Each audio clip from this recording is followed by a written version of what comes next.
What's going on, Jeromes? Happy hump day out there to those who celebrate. It's the Daily Jeromes live stream coming at your ass 11 a.m. Central Time, Monday through Thursday. Thank you very much for coming along, making us part of your day. But got a bunch of Q&A, so we'll get after that. Just did a mock draft for the Vikings. Ended up with 9 third-round picks. You know, it's a good time. So first one. MIT03, thoughts on Tufele? He looks like he always wants to kill someone on tape. It's fun to watch. I do like him. Let's see, where do we have him ranked? Our defensive tackle rankings. It was certainly top 5, but I think that he is a solid all-around offensive tackle, playing that 3-tech spot, solid against the run. He's going to absorb some double teams. Not like the first step penetrator like Nwuzurike, but certainly has the size to hold up as well as make some disruptions back there. So, yeah, I think the Vikings, well, the problem is that he's going to go in a dead spot. He's probably going to be a top 50 selection. He's probably not going to be a first-round pick, but I could easily see him going a top end of the second round. So the Vikings, obviously don't have a pick between 14 and 78 currently. So, Robbie, thanks for the content. What would be more fun, deep water diving or skydiving? Neither. So I wanted to go skydiving in like my 20s, but then I just never got around to it, and now that time has passed, whereas like that does not appeal to me at all anymore. And deep water diving, I've never been the best swimmer, and diving is a whole, it is certainly a discipline unto itself, where you have to learn about pressures and exhaling as you come up to the surface so your lungs don't explode, or you don't have a brain aneurysm, or was a water embolism, or whatever it is. But so Cowboy Cerrone, when he was on one of Joe Rogan's shows, he was talking about how he got stuck in an underwater cave. His diving partner left him, which apparently you're supposed to do. Yeah, because it's to a degree, it's every person for themselves. Because if you try and save someone else, you easily could go down too. So it's a weird ethos when it comes to deep sea diving. But Cowboy was talking about how he got stuck in this underwater cave. There was no light. His light went out, and what's really disorienting about being underwater is that you don't know which direction is up. So he was just thinking about how he's going to die in this spot, and he was thinking about writing a letter to his kids, and somehow, some way, he found his way out of it. But that's just crazy. No, thanks. Stanley Morris. So I guess if I had to pick one though, well, what is considered deep? Like coral reef snorkeling, that's fine. But in terms of like caves, no. Or like underwater, like you found a sunken U-boat, it's supposed to have gold in it. No. Stanley Morris. Last year, I stood on the table for James Lynch and Jalen Johnson as day 2 picks, and we managed to get Lynch at least. I love Jalen Johnson, too. For me, he was, besides Akuda, he was my cornerback, too. As crazy as that sounds. This year, my day 2 guys I'm standing on the table for are Landon Dickerson and Levi Nwuzurike. Who are your day 2 standing on the table for guys? I've really warmed up to Lee McNeil, done a little bit more work on him. I think he's legit. I think he is absolutely legit. Needs to work more on being consistent, but I think he has a chance to be a Pro Bowl type player. Landon Dickerson's a good one. And I know he'll get docked because of the injury and scheme fit, but his intangibles, like that leadership, and so the way that he tore his ACL or had an injury, and he came out to for the coin toss in the national title game against Ohio State in full uniform. And Saban put him in at the end of the game for kneel downs, and the way that his teammates responded to number 69, nice, trotting out there, told me everything you need to know about that kid. He's high character, leader, and the type of guy that you want on your team, potentially at center, where we need to have contingency plans for if Bradbury doesn't make a step forward in year 3. And Dickerson, God, he's that dude. He played in a lot of power at Alabama, ran a lot of zone at Florida State when he was there. In fact, blocked for Dalvin for a season. So I really do like Landon Dickerson. Who else? Like day 2 guys. So specifically staying on the table, I'm kind of indifferent about the wide receivers because there's so many good ones in this class. And day 2 specifically, that really might be about it. Later guys like Ardarius, if he's there in the third or fourth, I'm in. And I can't shake Josh Palmer. Well, I guess day 2, Demetric Felton coming out of UCLA, except I'm not like, if you don't draft him, I leave sort of guy. But Josh Palmer from Tennessee, he's going to go day 3.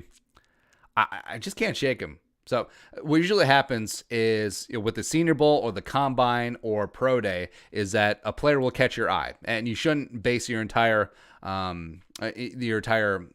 evaluation of them just off of that. But then went back and looked at some of Josh Palmer's tape over the years, and he's just clean. He's just a great route runner, and frankly, it's a benefit to him that there's not a combine this year. I don't think he would have blown things up, but he's got good size. He's going to be a great outside the numbers receiver, and he's just a guy who's going to be able to get open. And I mean, isn't that the name of the game? And his numbers were depressed because the quarterback play at Tennessee was just so booty, but yeah, he's a really good dude. Brett G. Oh, and it would have been Desmond Ridder, but he's not in the draft. Brett G. When the Super Bowl was here a few years ago, did you attend any of the events, parties around town? Any good stories?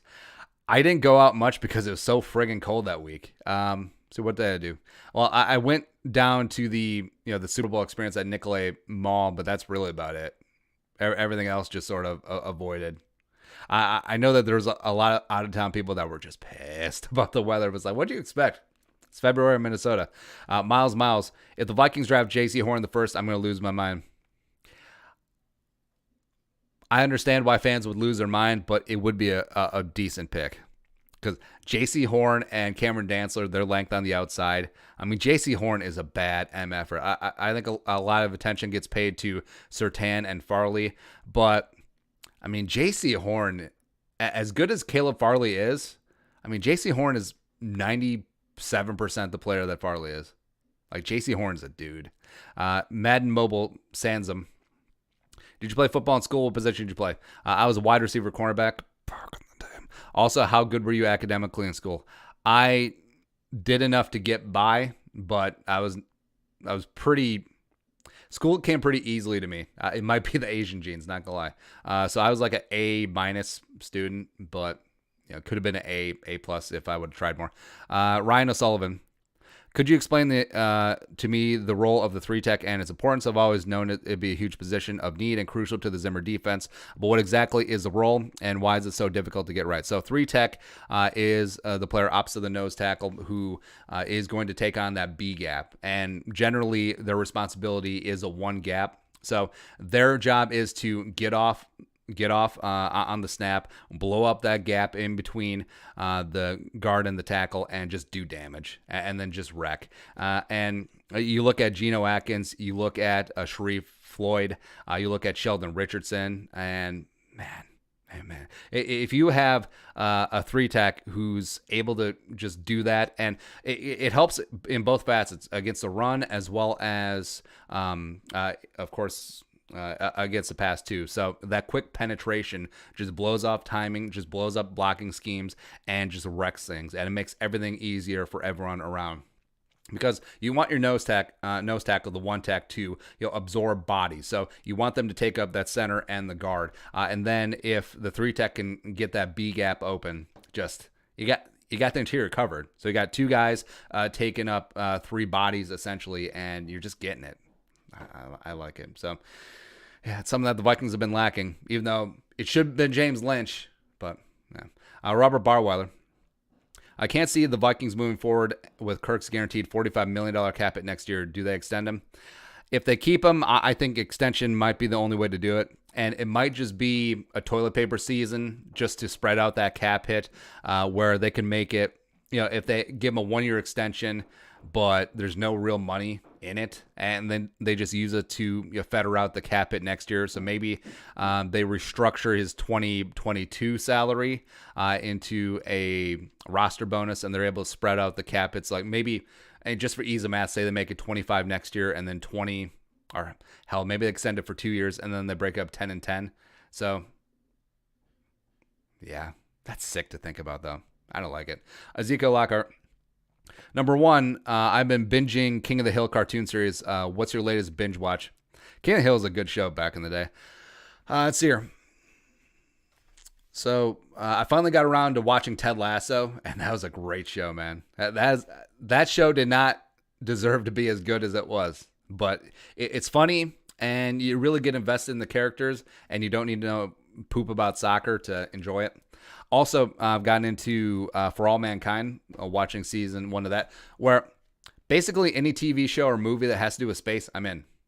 Yeah, and it is really good so far. Number 2, who would you draft? Bobby Boucher, Shane Falco, Willie Beeman, or Johnny Utah? Well, Bobby Boucher. So Bobby Boucher was an edge rusher. Stand-up outside linebacker. So that has value. But Bobby Boucher was older, too. Because remember, he was homeschooled, and he was like 30. So that factors in. Shane Falco, traditional pocket quarterback, but crumbled mentally when he was at Ohio State, but got things together for the Sentinels of Washington. Willie Beeman, a little bit undersized, but has that mobility. But remember, in the movie, he did mention that his shoulder was hurting, so he could be undergoing some surgery this offseason. Or Johnny Utah. I don't remember Johnny Utah. Well, I know that it's played by Keanu, just like Falco. But I forget his backstory in Point Break. So, given the choice, I would. I would take Falco. No, if Bobby Boucher was 21, that would be easy. I mean, you picked up the next Lawrence Taylor. Stan the Moros. Darisaw at 14, Tryon at 90, and Darius Stills with the last third pick. You in? Well, Tryon at 78. I don't know if Tryon's going to get to 78, though. But yeah, Darisaw at 14. But we'll just simplify this. Darisaw 14, Stills in the third, and then an edge rusher. Yes, I'm in. Corey Saylor. Based on the Vikings' current situation, how would you approach this draft, trading back to acquire picks and acquiring veteran talent? I don't see success with having 15 rookies trying to get acclimated to NFL speed each year. Well, due to COVID, this offseason might be the same as last season, even though really shouldn't be. But, even if you do condense the number of draft picks, the Vikings currently have 10. They're going to have 12 after compensatory picks. But even if you bring it down to, 6 or 7, and you want, 4 of those guys to contribute right away, there's still going to be a learning curve.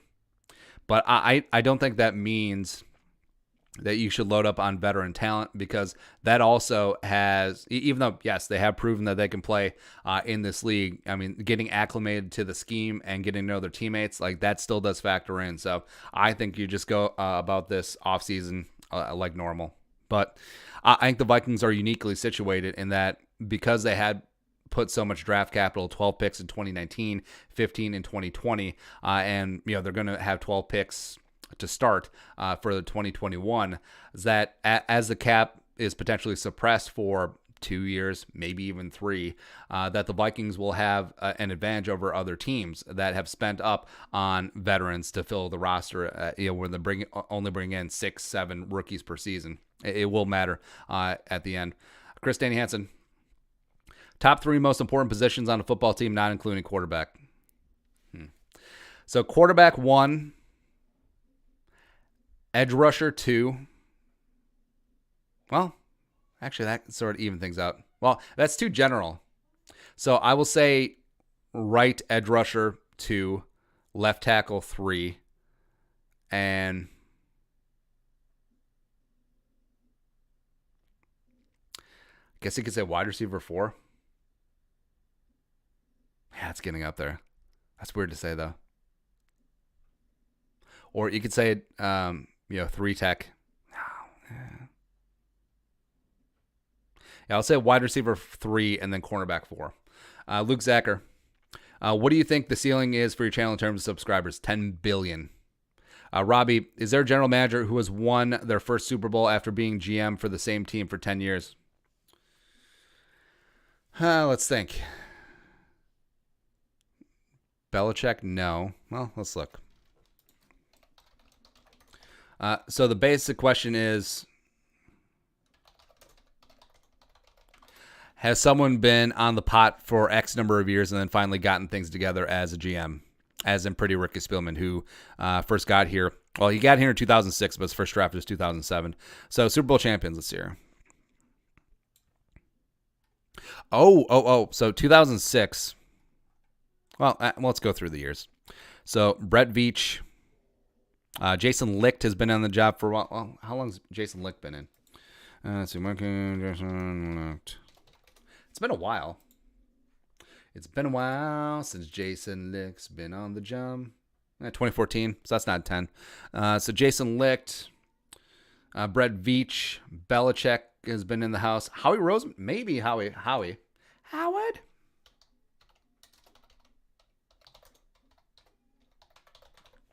Roseman. Oh, yeah, there you go. So Howie Roseman became VP of Player Personnel for the Eagles, de facto GM 2008, was named official general manager in 2010, and then had a brief hiatus when he was kicked to the side when Chip Kelly came in, but was back. But yeah, then it won. So that's one. Then Belichick. How long had... Well, all right, so Elway was de facto GM at that time. How long had he been on the job? John Elway. All right, so they won in 2015, and he came in 2011, so that's a pretty quick turnaround. Belichick. John Schneider had just gotten there. See, is this one Ozzie, or is this one DaCosta? I guess it really doesn't matter because they've both been there for a while. But also they won in 2002, so that crossed off Ozzie. And DaCosta might not have gotten the job yet. Who's the Giants GM in 2011? Was that Ernie Accorsi? Might have been. Packers. So that was Ted. Oh, yeah. All right, so, yeah, Ted, the late, great Ted Thompson. That would have counted. I think Mickey Loomis was GM of the Saints by then. Mickey Loomis has low-key been around forever. Yeah, Mickey Loomis became Saints official GM in 2002. Well, he was director of football admin, so de facto GM in 2000. So I guess, that one's sort of splitting hairs. Wait, no, Ernie Accorsi was 2007, and then who came after him? I can picture him. What's his name? It's gonna bug me if I don't find out. Giants. Oh, Jerry Reese. Jerry Reese. There you go. I think Jerry Reese is 2011. Actually, that's gonna bug me if we're putting out fake news.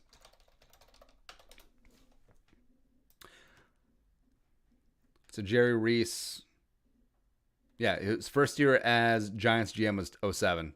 It's kind of a nice run. I wonder how come he hasn't found another gig yet. Definitely deserving. Anyway, Steelers. Is that Kevin Colbert? It's possible. Going deep into like GM talk here. All right, so Kevin Colbert, no, that wasn't him quite yet. Became official GM in 2010, but what had been with the Steelers as director of football operations since 2000. So, this one's Polian. So Bill Polian had been a longtime GM of the Bills. Didn't quite work out there. And then he got together with the Colts. They won in 2006. Wonder how long he'd been there, though. So Bill Polian took over in 1998. So, that's a bit of a stretch. Getting there. Yeah, I guess that one counts. Then Belichick. Who was the GM in the Bucks in 2002? That doesn't matter. Ozzie in 2000. I don't know the GM of the Rams in 1999, so I'm a fraud. So, there you go. Anyways, that's a deep dive into GM. But, yeah, it has been done. Most notably, Howie, as of late. Let's hear. Rahul. Ethan Johnson, $5 in the super chat. Since it's the slow season, can you make a video on Russell Wilson if he's traded to the Vikings? I mean, we can. I like it. Hey, let us know where we're watching from. We'll give a couple shout outs. Let's see. Rahul Pradnan. Do you see the Vikings making a deep playoff run anytime soon, or are we destined for mediocrity this year? Super Bowl, homeboy. Go for audio greatness. Love the channel. What mic and camera do you use for videos? This is a Rogue US Rode. Sorry, confusing the weight company. Rode and they have like a line through the O. I think it's Norwegian. Rode USB mic, and then the camera is a Canon EOS. I don't know the technical numbers of it. Let's see. Husker, a non-football question. Any recommendations to a new YouTube channel? Just make videos. That's it. Talk about what excites you. Don't have to go chasing trends. Enjoy your community. That's about it. The what in WTF? You seem to be a sneakerhead or a big fan of Jordan. What pair would you consider to be your favorite? Probably the Jordan 11s. And looking to eventually expand the portfolio because, I mean, Jordan's obviously come in all colors. But yeah, the 11s are good. Although the 13s, the 14s hold a special place in my heart. They do. I mean, the 14s are sexy as hell. Hold on. Jordan 14 Ginger. Yeah, so the Jordan 14 Gingers, I had these for high school basketball. They were great. They were really, really good. I wish I would have kept tabs on them, but you know how a lot of people go through like late teens, early 20s, and they're just sort of haphazard with their stuff. Yeah, that happened. Yeah. Here, a couple shout outs. Daniel Tuma, Maryland. Draft Galaxy, Indianapolis. What up? Mark Sonnerborg, Rhinelander, Wisconsin. What's going on? Purple Rain, Wausau, Wisconsin. Elliot Meechin, Skull from Santa Rosa, California. CA representing. Mike Benham, Grand Rapids. Joel, Skull from Sweden. What up? You guys are the best. Thanks for coming along. Next up. Purple Rain, how many times have you attended training camp in Mankato? What is your fondest memory? Mine was talking to Antoine Winfield, having him sign my hat. Honorable mention was seeing Pat Williams ride a scooter to the facility from the dorm. Well, let's see here. I'd say probably about 10, roughly. Went to a bunch as a kid. Actually went more to River Falls when I was a kid when they would inter-squad scrimmage the Chiefs, but that ended a while back. Say like 08 or something like that. But yeah, probably about 10. Best memory. So as a kid, Chris Carter signed his gloves, and I got that. I should probably display those. Okay. I do remember where those are. They're currently in a safe deposit box. Let's see what else. Oh, so Kelly Campbell wasn't that great of a player, but he was a master at the jugs machine, man. He would just put in that work, and it was just like funk, funk, funk, down. It was really good, man. Plus, he would jaw the whole time. It's hilarious. Other than that, I sort of miss Mankato. It is a fun college town. Really good talking. Mankato State University Bar and Grill. Community college. Samson Romaine. What are your thoughts on Paulson Debo, the corner out of Stanford? I have not done any research on him. Ira Coffin. Yes or no, Mounds bars? Yes. Coconut and chocolate, I think, are underrated, especially when you got the texture of that coconut. Also, when you go with Almond Joys, when you get the the almonds in there too, can't go wrong with that. John Anderson TV. If fans are allowed next year, will you do a meetup for our Super Bowl win in LA? Yesh. Stanley Morris. If the Vikes traded back, what would be the highest pick you would find Morig as good value pick? I'd say 24. Yeah, I think 24 is about the area where it makes sense to take Morig. Morig's good, man. He's good, but 14 good. Yeah. Abza Abdi.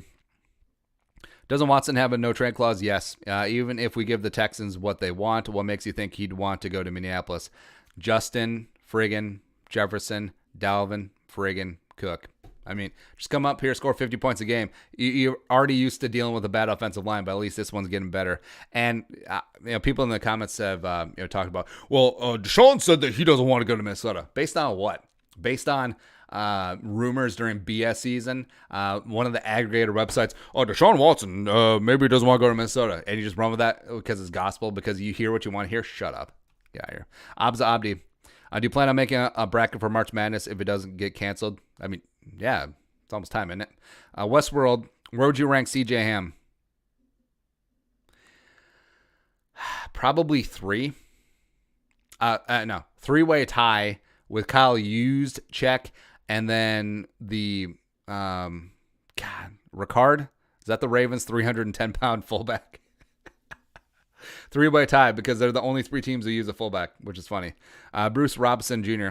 Oh no, 4-way tie with Kari Blossengame of the Titans, former Vikings legend. Should have held on to him.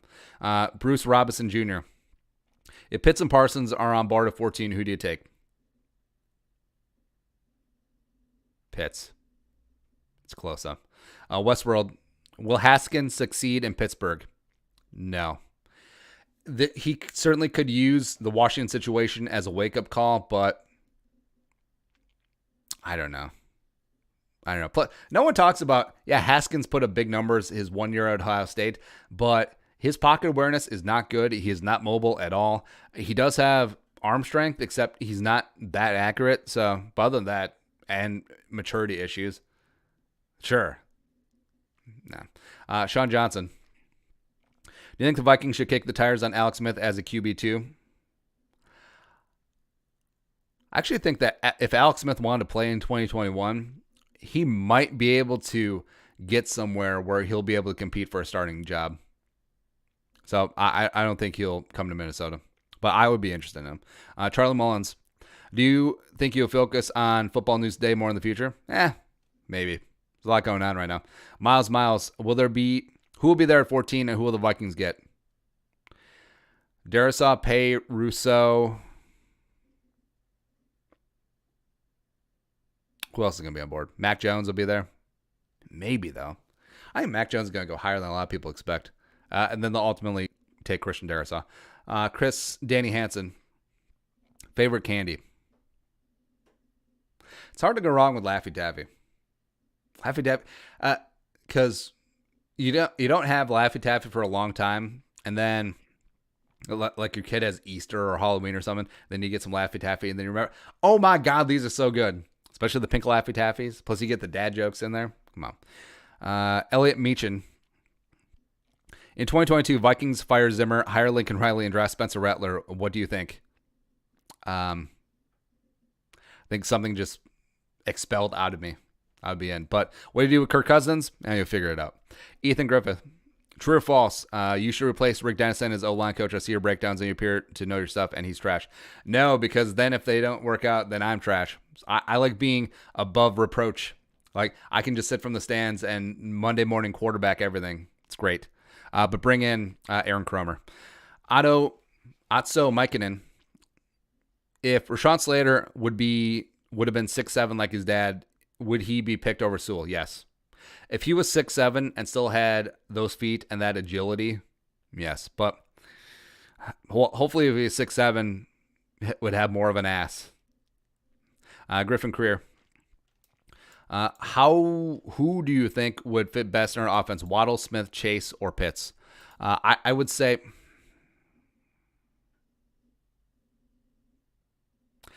Chase. Yeah. So Chase, outside of that X, when Jefferson was working from the slot in 2019, that was divine. It was amazing.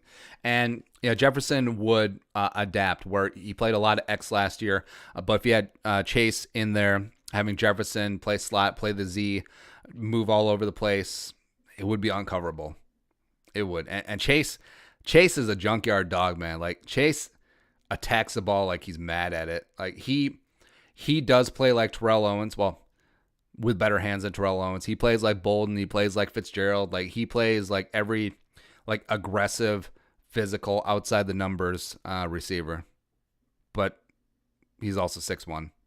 But you live with that. Stanley Morrows. Priority in draft should be in this order: edge, interior offensive line, interior defensive line, for you to say everything else filling the gaps. Well, I believe in DJ Wanham.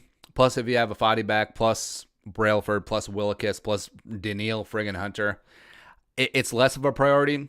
Like, I always look at needs.